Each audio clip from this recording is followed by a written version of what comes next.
To cap off our videos on Squatober, we're going to talk about weight belts. So the big question I always get asked is, do I need a weight belt when I'm squatting this much? And really the answer is it depends.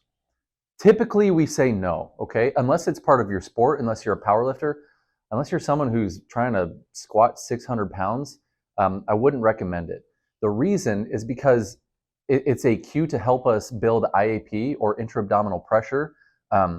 What that's good for is to create stability in our trunk and support the lumbar spine. So when we're squatting, we need to be able to breathe into our belly, press out and create stability for that spine. The weight belt is an amazing tool at making sure that that happens more efficiently. So the weight belt doesn't actually hold the spine together. What it does is it helps support that breath that we need in order to lift well. So like I said, if you're an average squatter, you're just going to the gym to get a workout, I wouldn't recommend it. I would work on that breath and build and support as we move through this. So again, the metaphor we use is, if a tree's fallen down, would we throw duct tape around that tree and expect it not to fall? No. Like if we have a problem in the spine, the weight belt is not going to save you. It'll actually hinder and kind of make it worse if we have an issue. So stability comes from within. So what I mean is that breath and support that stabilizes the spine, it's not an external thing. Wrapping a belt around you isn't going to make you more stable in the spine. Like I said, it's just to help us if we need help. The other question I get is, what type of weight belt should I use?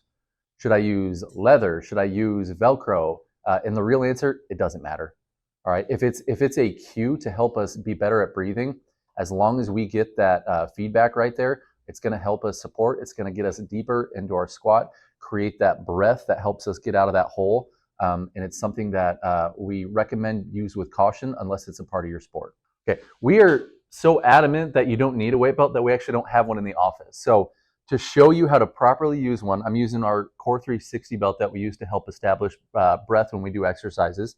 But the thing with weight belts, I see all the people in the gym cinching it really tight and squeezing themselves. What you want is actually the ability to have a couple finger widths in that belt. It shouldn't be constricting, it should actually be loose. The goal here is when you are about to squat, you breathe into your belly. Drew's doing a great job. You expand that, and that is what stabilizes your spine, not how tight you can make the weight belt, right? So we get that nice breath in there, stabilize, and now we can go down to our squat. That's how a weight belt helps you. It establishes and cues that IAP.